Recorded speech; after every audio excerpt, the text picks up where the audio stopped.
আসসালামু আলাইকুম। প্রিয় দর্শক, অন্য মঞ্চে আপনাদের সকলকে আমন্ত্রণ জানাচ্ছি। একদিকে শেখ হাসিনা, অন্যদিকে কাঁটাতারের বেড়া। রীতিমতো রাজাকার গোষ্ঠীর ভিতরে ভয় ধরে গেছে শেখ হাসিনার দেশে ফেরার ইঙ্গিতের কথা শুনে।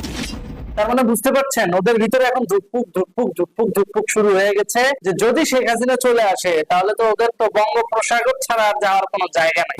আল্লাহ গো, আল্লাহ গো। যে বান্দির পুতের নাম সুলেমান খাগিরি এতদিন তো দেখাইছে যে হ্যাঁ সুলেমান খা, তারা প্রকৃতপক্ষে যে আসল সুলেমান যখন বাংলাদেশে পা রাখবে তখন এগুলোকে তো খুঁজে পাওয়া যাবে না। এই যে শেখ হাসিনা আসবে আসবে করতেছে, তাতেই এবারে দুনিয়ার যে নাটক শুরু হয়। আর বাস্তবে যদি সত্যি এখানে পা দেয় তাহলে বুঝতে পারতেছেন ওদের অবস্থাটা কি হবে। ডাবল ড্রাইভার দিয়ে এদের মুখ আটকান যাবে না। Sorry for my language, but এটাই সত্য। অনেকে গর্তে লুকানো শুরু করবে, অনেকে পালাবে। কেন পালাবে জানেন? কারণ বিশ্ব রাজনীতি এমন একটা জিনিস, এটা রিভার্স হয়। আর শেখ হাসিনার ক্ষেত্রে সেটাই বাস্তবতা। বিশ্ব মঞ্চে এখন শেখ হাসিনার একসেপ্টেন্সি আগের থেকে শতগুণ বেড়ে গেছে। বাংলাদেশের ক্রাইসিস ম্যানেজমেন্টে শেখ হাসিনার অপোজিট যে আর কেউ নাই, এটা এখন দৃশ্যমান। সুতরাং আর বেশি দিন নাই শেখ হাসিনার দেশে ফেরার বিষয়টা এখন ওপেন সিক্রেট। সহজ একটা বিষয় বলি, বঙ্গবীর কাদের সিদ্দিকী কি বলেছেন? তিনি বলেছেন যে আর কয়েক মাস পর, আল্লাহকে হাজির নাজির রেখে বলছি, খুব শীঘ্রই আওয়ামী লীগ তার আগের অবস্থানে ফেরত যাবে। এটা বঙ্গবীর কাদের সিদ্দিকীর পর্যবেক্ষণ। এখন তিনি তার পর্যবেক্ষণের জায়গা থেকে যে কমেন্টটা করেছেন, ঠিক তার আগে জননেত্রী শেখ হাসিনাকে বলতে শোনা গেল যে তিনিও 6 মাসের মধ্যে দেশে ফিরছেন। তার মানে কি আন্তর্জাতিক ইঙ্গিত পরিষ্কার হচ্ছে না? অবশ্যই হচ্ছে। নিজের গদি টিকায় রাখার জন্য এখন শেষ মুহূর্তে এসে পাকিস্তানের সাথে হাত মেলাচ্ছে বিএনপি সরকার, নিজের গদি টেকানোর জন্য। পাকিস্তানের সাথে তারা চুক্তিতে আবদ্ধ হচ্ছে, সেই চুক্তির নাম হচ্ছে মাদক বিরোধী চুক্তি। এখন আপনারা একটা সহজ জিনিস আমাকে বুঝান বা কমেন্টে লিখে দেন, পাকিস্তানের সাথে আমাদের তো বর্ডারের কানেকশনই নাই, তাহলে মাদকটা আসবে কোন জায়গা থেকে? তাহলে যদি পাকিস্তান থেকে মাদক আসে, আসবে একমাত্র জাহাজের মাধ্যমে। আর জাহাজের মাধ্যমে যদি মাদক আসে তাহলে বন্দর কর্তৃপক্ষকে ফেস করতে হবে, কাস্টমস কে ফেস করতে হবে, তারপর তো বাংলাদেশে আসার চিন্তা। তাহলে পাকিস্তানের কাস্টমস ফেল, পাকিস্তানের সরকার তারা ফেল, তারা তাদের দেশকে সিকিউর করা বাদ দিয়া তারা বাংলাদেশে কেন আসছে? কারণ বাংলাদেশ শুধু একমাত্র দেশ না যে পাকিস্তানের সাথে সমুদ্র কানেকশন আছে, আরো কয়েকটা দেশের সাথে পাকিস্তানের সমুদ্র কানেকশন আছে। তাহলে অন্যান্য দেশে না যায় বাংলাদেশে কেন? সুতরাং বোঝাই যাচ্ছে পাকিস্তানের সাথে হওয়া মাদক চুক্তি এটা জাস্ট একটা মূলা ঝুলানোর পায়তারা। এটা মূলা ঝুলায় পাবলিক রোডে বুঝাচ্ছে যে না, বাংলাদেশে পাকিস্তান মাদক বিরোধী অভিযান চালাবে। আর এই মাদক বিরোধী ট্যাগ দিয়া, আর এই মাদক বিরোধী অভিযানের নাম দিয়া এরা কি করবে? প্রকৃতপক্ষে আওয়ামী লীগ, যুবলীগ, ছাত্রলীগের পরিবারে হস্তক্ষেপ করবে এবং তাদের বিভিন্ন লোককে ধরে পকেটে ইয়াবা দিয়া হলেও জেলে ঢুকাবে, যাতে প্রকৃতপক্ষে আওয়ামী লীগ সুসংগঠিত হতে না পারে। কিন্তু এবার আর সে সুযোগ থাকছে না। যতই পাকিস্তানের ঘনিষ্ঠ হবে বিএনপি সরকার, ততই তারা মাঠে মারা খায়। কারণ সুতরাং বুঝতেই পারছেন, এখানে আমেরিকা, ইসরায়েল, চায়না, রাশিয়া, এমনকি ইরান এবং ভারত, প্রতিবেশী রাষ্ট্র ভারত তো আছেই, তারা সবাই এখন শেখ হাসিনার পক্ষে নিজেদের অবস্থান প্রকাশ করছে। কারণ তারা খুব ভালোভাবেই জানে যে বাংলাদেশে ক্রাইসিস ম্যানেজমেন্টের ক্ষেত্রে শেখ হাসিনার বিকল্প নাই। আর এজন্যই তারা এখন বঙ্গবন্ধুর আদর্শকে যেমন সম্মান করে, যেমন শেখ হাসিনার সঙ্গে কূটনীতিক সম্পর্ক বাড়াচ্ছে, ঠিক একই ভাবে ইন্ডিয়ার মাধ্যমে খেয়াল করে দেখবেন বাংলাদেশের বর্ডারে কাঁটাতার দেওয়ার ব্যবস্থা পুরোপুরি পাকাপোক্ত ভাবে করতেছে। আর এ কারণেই দেখবেন যখন ভারতের পশ্চিমবঙ্গের শুভেন্দু অধিকারী জয়লাভ করলো, ডোনাল্ড ট্রাম্প তাকে উইশ তো করলো, একই সাথে ওই নরেন্দ্র মোদীকে উইশ করে বলে দিল যে ভাই, বাংলা বিজয় করার জন্য তোমাকে ধন্যবাদ। অর্থাৎ পশ্চিমবঙ্গ বিজয়ের পেছনে বিজেপির যেমন কূটনৈতিক স্বার্থ আছে, ঠিক একই সাথে এখানে বিশ্ব রাজনীতি অর্থাৎ কূটনৈতিক রাজনীতিও দৃশ্যমান। এখন এই সমন্বয়কদেরকে সরাসরি বিচারের মুখোমুখি করা হবে, যারা কিনা বাংলাদেশের রাষ্ট্রীয় সম্পদ ধ্বংস করেছে, যারা কিনা বাংলাদেশের গণতান্ত্রিক সরকারকে নিরাপত্তাহীনতায় ফেলেছে। তাদেরকে যখন দমন করার জন্য জঙ্গিবাদ দমনের অংশ হিসেবে আন্তর্জাতিকভাবে বিচারের মুখোমুখি করা হবে, তখন স্বভাবতই অধিকাংশ সমন্বয়ক, অধিকাংশ ছাত্র রাজনীতির ধারক বাহকরা যারা এখন বাংলাদেশে ক্যাঙ্গারুর মতো লাফালাফি করতেছে, বান্দরের মতো লাফালাফি করতেছে, তারা তখন পালানোর চেষ্টা করবে। আর সহজে তারা পালাতে পারবে না একমাত্র বঙ্গোপসাগর ছাড়া। কেন পালাতে পারবে না? কারণ এদিক দিয়া ভারতের সীমান্তবর্তী অঞ্চলগুলোতে বেড়া দেওয়া হয়ে যাবে। তাদের পালানোর পথ আছে একমাত্র বঙ্গোপসাগর। তাও যদি পাকিস্তানি দুই একটা জাহাজ তাদেরকে নেয়, কিন্তু আজ পর্যন্ত তো পাকিস্তান এই ধরনের নজির দেখায় নাই যে বাংলাদেশ থেকে রাজাকার নিয়ে যাবে। আর যেগুলোকে নিয়ে গেছে সেগুলোর যে হাল হাকিকত সেটা তো বাংলাদেশে 71-এ আটকে পড়া বাঙালিদের দিকে তাকালেই বোঝা যায়। এখনো পাকিস্তানে খোঁজ নিলে জানতে পারবেন 71 সালে আটকে পড়া যে সমস্ত বাঙালিরা পাকিস্তানে বসবাস করছে তাদের সেই বস্তির নাম মচ্ছরপট্টি, অর্থাৎ মাছির বাজার। পাকিস্তানিরা বাঙালিদেরকে মচ্ছর অর্থাৎ মাছি হিসেবে ট্রিট করে এবং 71 সালে সেটাই করতো। এখনো সেইটার নজির দৃশ্যমান বলেই এখনো ওখানকার নাম কিন্তু চেঞ্জ হয় নাই, ওই বস্তির নাম কিন্তু চেঞ্জ হয় নাই। এখনো বাঙালিদেরকে সেই নজরে দেখে বলেই ওই বস্তির নাম কিন্তু এখনো চেঞ্জ হয় নাই। এখনো পাকিস্তানে আটকে পড়া বাঙালিদের বস্তির নাম মচ্ছরপট্টি। সুতরাং যারা ভাবতেছেন পাকিস্তান আপনাদেরকে নিয়ে যাবে, একে ভালো কিছু করে দিবে, তারা বোকার স্বর্গে বাস করতেছেন। দেশদ্রোহীদের কোনো ক্ষমা যেমন বাংলার মাটিতে ভবিষ্যতে হবে না, ঠিক তেমনি পাকিস্তানও যাইচা বাঙালি নামক দেশদ্রোহী ওরফে মচ্ছরদেরকে কখনো পাকিস্তানে নিয়ে যাবে না। যেগুলো নিয়ে গেছে ওগুলোই বাংলাদেশে ফেরত দিতে পারলে তারা বাঁচে, কারণ এদের মস্তিষ্ক শূন্য এবং এদেরকে খুব অল্প পয়সায় মিসলিড করে মিসগাইড করে ব্যবহার করা যায়, যেটা প্রতিটা রাষ্ট্রের জন্যই ক্ষতিকর। তাহলে আজকের ভিডিওতে আমরা কি জানতে পারলাম? বাংলাদেশে বিএনপি সরকারকে টিকিয়ে রাখার জন্য বিএনপি সরকার পাকিস্তানের সাথে হাত মিলিয়েছে এবং পাকিস্তানের সাথে হাত মেলানোর পাকিস্তানের সঙ্গে আরেকটা সার্বভৌমত্ব বিরোধী চুক্তি করেছে, ঠিক আমেরিকার মতো। কিন্তু এখানে ওই সার্বভৌমত্ব বিরোধী চুক্তির বিষয়বস্তু হচ্ছে মাদক, অর্থাৎ এই মাদক দমন বা মাদক নিয়ন্ত্রণ এই চুক্তি যেটা পাকিস্তানের সঙ্গে বিএনপি সরকার করেছে, সেই মাদক নিয়ন্ত্রণ চুক্তি দিয়া একসাথে 3টা পাখি মারা যাবে। এক, খুব সহজেই সন্ত্রাস দমন এবং মাদক দমনের নাম করে আওয়ামী লীগ, ছাত্রলীগ, যুবলীগ পরিবারদেরকে সাইজ করা যাবে, একই সাথে মুক্তিযোদ্ধা পরিবারদেরকেও সাইজ করা যাবে, যেটা পাকিস্তানের প্রধান এজেন্ডা। ছাত্রলীগ, যুবলীগ এই পরিবারগুলো তো ধ্বংস হবে, একই সাথে মুক্তিযোদ্ধা পরিবারদেরকেও তারা টার্গেটে রাখছে। থার্ড আরেকটা অপশন যেটা থাকবে সেটা হচ্ছে চাইলেই ভারতের পেছনে আঙ্গুল দেওয়া যাবে, অর্থাৎ কাটি করা যাবে। এই ভারতের পেছনে কাটি করার জন্য এই মাদক বিরোধী এই চুক্তিকে ইউজ করবে। আর এখানে কি পাকিস্তান সরাসরি হস্তক্ষেপ করবে? মোটেও না। এই চুক্তির আদলে তারা তথ্য আদান প্রদান করবে, যেটা এই চুক্তির অন্যতম শর্ত। বাংলাদেশের তথ্য তো আমরা ইন্ডিয়ার সাথেই ঠিকঠাক মতো শেয়ার করি না। কেন করি না? কারণ আমার রাষ্ট্রের একটা প্রাইভেসি আছে। ইন্ডিয়া বন্ধু রাষ্ট্র হতে পারে, কিন্তু তার সাথে সকল তথ্য আমি শেয়ার করতে পারি না। সে প্রতিবেশী হতেই পারে, তার সঙ্গে সকল তথ্য আমার শেয়ার করার দরকার নাই, সেটা আমরা করিও না। তাহলে আমরা কেন পাকিস্তানের সাথে তথ্য শেয়ার করব, যেটা এই চুক্তির ভিতর অন্যতম শর্ত হিসেবে জুড়ে দেওয়া হয়েছে?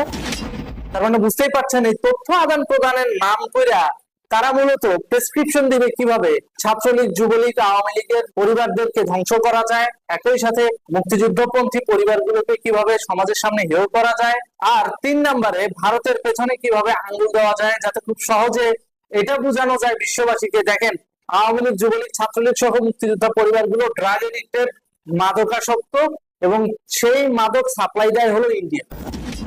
খুব সহজ একটা ষড়যন্ত্র। সুতরাং আজকে ভিডিওতে আমরা জানতে পারলাম যে এই যে সার্বভৌমত্ব চুক্তির মাধ্যমে পাকিস্তান মূলত বাংলাদেশ বিরোধী এবং ভারত বিরোধী ষড়যন্ত্রে লিপ্ত হয়েছে, যেখানে ব্যবহার করা হচ্ছে বাংলাদেশের সাধারণ মানুষকে। এটা এখন ওপেন সিক্রেট, দৃশ্যমান। সুতরাং চিন্তার কিছু নাই, জননেত্রী শেখ হাসিনা ফিরছে, বিশ্বমঞ্চে শেখ হাসিনার অবস্থান ফিরছে, একই সাথে এই ধরনের জঙ্গিবাদ গোষ্ঠীকে, উগ্রবাদ গোষ্ঠীকে সন্ত্রাস দমনের আন্তর্জাতিক হিস্সা হিসেবে বিচারের মুখোমুখি করা হবে, সেই ব্যবস্থাও চলছে। ধন্যবাদ। আসসালামু আলাইকুম। সাবেক প্রধানমন্ত্রী শেখ হাসিনা এবং পশ্চিমবঙ্গের নবনির্বাচিত মুখ্যমন্ত্রী শুভেন্দু অধিকারীকে নিয়ে বেশ কিছু গুরুতর অভিযোগ বা মন্তব্য করেছেন এলডিপির চেয়ারম্যান কর্নেল অলি আহমেদ, যদিও তার এই অভিযোগগুলো নেহায়েতই মিথ্যা। এখন প্রিয় দর্শক, আপনারা বলতে পারেন যে যদি মিথ্যা হয়েই থাকে তাহলে এগুলো নিয়ে আলোচনার কি আছে? আলোচনার অবশ্যই আছে। তার এই বক্তব্যগুলো তাৎপর্যপূর্ণ। এই কারণে তাৎপর্যপূর্ণ, বাংলাদেশের অধিকাংশ রাজনৈতিক দল এখনো কিসের উপরে ভর করে রাজনীতি করছে, তাদের কানেকশনগুলো কোথায় কোথায়, সেই বিষয়গুলো স্পষ্ট হয়ে ওঠে। তিনি কি বলেছেন সেটুকু আগে একটু জানিয়ে রাখি আপনাদের। তিনি বলেছেন যে শেখ হাসিনার পরামর্শে ভোট ইঞ্জিনিয়ারিং এর মাধ্যমে ভারতের পশ্চিমবঙ্গের শুভেন্দু অধিকারীকে ক্ষমতায় বসানো হয়েছে। চিন্তা করে দেখেন, কিছুদিন আগে পশ্চিমবঙ্গে যে নির্বাচন হয়েছে সেখানে বাংলাদেশ থেকে দীক্ষিত হয়ে নির্বাচনে কারচুপি করা হয়েছে শুভেন্দুর পক্ষে। মমতাকে হারিয়ে শুভেন্দু অধিকারীকে ক্ষমতায় বসানো হয়েছে। মোটা দাগে এই হচ্ছে তার মন্তব্য। এখন যে কারণে বলছিলাম যে এদেশের অধিকাংশ রাজনৈতিক দল এখনো পর্যন্ত কিসের উপর ভর করে তারা রাজনীতি করছে অথবা তাদের রাজনৈতিক পুঁজিটা কি। আমরা জানি যে কর্নেল ওলি আহমেদ সবশেষ বাংলাদেশে যে নির্বাচন হলো ত্রয়োদশ জাতীয় সংসদ নির্বাচন, সেই নির্বাচনের আগে জামাত নেতৃত্বাধীন জোটে যোগ দিয়ে তিনি নির্বাচন করেছেন এবং শোনা যায় যে বড় ধরনের গিভ অ্যান্ড টেকের মাধ্যমে তিনি জামাতের জোটে যোগ দিয়েছিলেন। যাও, সেগুলো নিয়ে তো আলোচনা আছে। এখন তিনি যে বক্তব্য দিয়েছেন সেই জায়গা থেকে প্রথম প্রশ্ন, শেখ হাসিনার বিরুদ্ধে অভিযোগ জানানোর মতন অনেক কিছু আছে, কিন্তু এই ধরনের বেসামাল কথাবার্তা কেন? শেখ হাসিনা এতটাই শক্তিশালী হয়ে আছেন ভারতে অবস্থান করে বা আশ্রয় নিয়ে যে ভারতের মতন দেশের একটি রাজ্যে কে মুখ্যমন্ত্রী হবে সেটা নির্ধারণ করে দেন শেখ হাসিনা, আর শেখ হাসিনা সেই পরামর্শ অনুযায়ী চলেন সেখানকার প্রধানমন্ত্রী নরেন্দ্র মোদী। এখানে অনেক কিছু মন্তব্য করা যায়, আমরা তো আর বিশেষ বেসামাল অবস্থা থাকি না, অতএব মন্তব্য করার জায়গা থেকে নিজেকে সামনে রাখতে হচ্ছে। যাই হোক, ভারত বিরোধিতা ছাড়া এদেশের অধিকাংশ রাজনৈতিক দলের এখনো কোনো পুঁজি নেই। আমরা দেখেছি কথিত বিপ্লবী যারা রয়েছেন এনসিপির হয়ে সাবেক ছাত্র সমন্বয়ক, তারা তো ডক্টর ইউনূস সরকারের সময় পুরো 1.5 বছর ভারতের বিরুদ্ধে বিপ্লবী সংগ্রাম করে ভারতের 7 সিস্টার্স বিচ্ছিন্ন করে যা ইচ্ছে তারা তাই করেছে।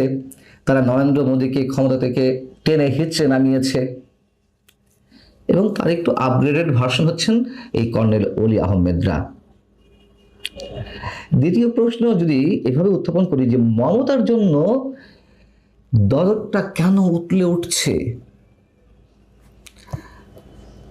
তার মানে কি এই যে আমরা যে শুনি বা জানি তৃণমূল কংগ্রেসের মমতা বন্দ্যোপাধ্যায়ের সঙ্গে এদেশের কথিত ইসলামপন্থী মৌলবাদী রাজনৈতিক বেশ কিছু প্রতিষ্ঠানের সঙ্গে বা দলের সঙ্গে একটা মারাত্মক কানেকশন ছিল।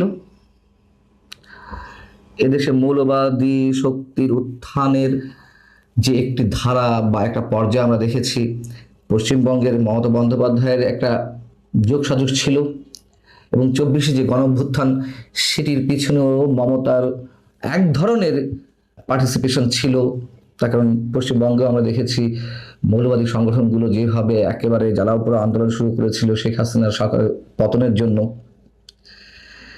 বিজেপি মানে নরেন্দ্র মোদীর যে ভারতীয় জনতা পার্টি, সেই দলটির যে হিন্দুত্ববাদী মৌলবাদী রাজনীতি সেটিকে নিশ্চয়ই আমরা সমর্থন করি না, কিন্তু তারা সেসব বিষয় কিছু না বলে মমতার পক্ষে দাঁড়াচ্ছেন। রহস্যটি আসলে কোথায়? এবং বিজেপি সম্পর্কে একটি কথা না বললেই নয় যে আমরা জানি যে বিজেপি হিন্দুত্ব মৌলবাদী সংগঠন, কিন্তু তারা তো ভারতের জাতীয়তাবাদী বিশ্বাসী। এদেশে যে মৌলবাদী রাজনৈতিক সংগঠনগুলো রয়েছে ইসলামপন্থী, তারা কি বাঙালি জাতীয়তাবাদী বা বাংলাদেশি জাতীয়তাবাদী বিশ্বাসী? তারা তো 71কেই স্বীকার করে না। এবং কর্নেল ওলি আহমেদরা এই দেশকে জন্ম দিলেও পরবর্তীতে তারা তাদের আদর্শ ধরে রাখতে পারেননি বিশেষ সুবিধাবাদিতার জায়গা থেকে। মমতা বন্দ্যোপাধ্যায় যে তিস্তার পানি চুক্তি প্রায় 1.5 যুগ ধরে আটকে রাখলেন, সে বিষয়ে তো কর্নেল ওলিরা কখনো মুখ খোলেননি, কথা বলেননি। পাকিস্তান ইস্যুতে কি এই কর্নেল ওলি আহমেদরা বা এনসিপি কিংবা জামাত টু শব্দটি করেছে? গত 1.5 বছরে মানে ডক্টর ইউনূসের জঙ্গি শাসনের সময় পাকিস্তানে গোয়েন্দা কর্মকর্তারা যে একের পর এক বাংলাদেশে এসেছেন, কোথায় কোথায় গোপন বৈঠক করেছেন, আতাত করেছেন, পাকিস্তানি জঙ্গিবাদী কার্যক্রমের সঙ্গে যেসব কথিত রাজনৈতিক দলের নেতাদের যোগাযোগ বা সম্পৃক্ততা, তারা যে বাংলাদেশে এসেছেন, আমাদের স্পর্শকাতর বেশ কিছু বাহিনীতে তারা যোগাযোগ বৃদ্ধি করেছেন, সেসব বিষয়ে টু শব্দটি করেছেন? করেননি। এই যে জঙ্গিবাদী কার্যক্রমের সঙ্গে জড়িত অনেকে জেল থেকে বেরিয়ে এলেন, জামিন পেলেন, তাদের বিষয়ে কোনো কথা বলেছেন? বলেননি। এই যে মার্কিন চুক্তি নিয়ে তোলপাড় হয়ে যাচ্ছে সারা দেশে, তা নিয়ে এনসিপি, জামাত বা কর্নেল ওলিদের মতন দলের পক্ষ থেকে কিছু বলা হয়েছে? বলা তো হয়নি। তাদের একমাত্র পুঁজি হচ্ছে ভারতের বিরোধিতা, এগুলো মানুষ আর খায় না। এমনকি সাম্প্রতিক সময়ে যে একটা মানবিক বিপর্যয় সৃষ্টি হয়েছে, মানবিক দুর্যোগ, হামে আক্রান্ত হয়ে সরকারি হিসাব মতে 400-এর বেশি শিশুর মৃত্যু হয়েছে। বিশেষজ্ঞরা বলছেন যে সহস্রাধিক মৃত্যু হয়েছে এর মধ্যে। সে বিষয়ে ডক্টর ইউনূস সরকারের প্রতি সামান্যতম প্রশ্ন উত্থাপন করেছেন? করেননি তো। এই হচ্ছে কর্নেল ওলি বা তাদের জোট সঙ্গী জামাত বা এনসিপি, এদের রাজনীতি।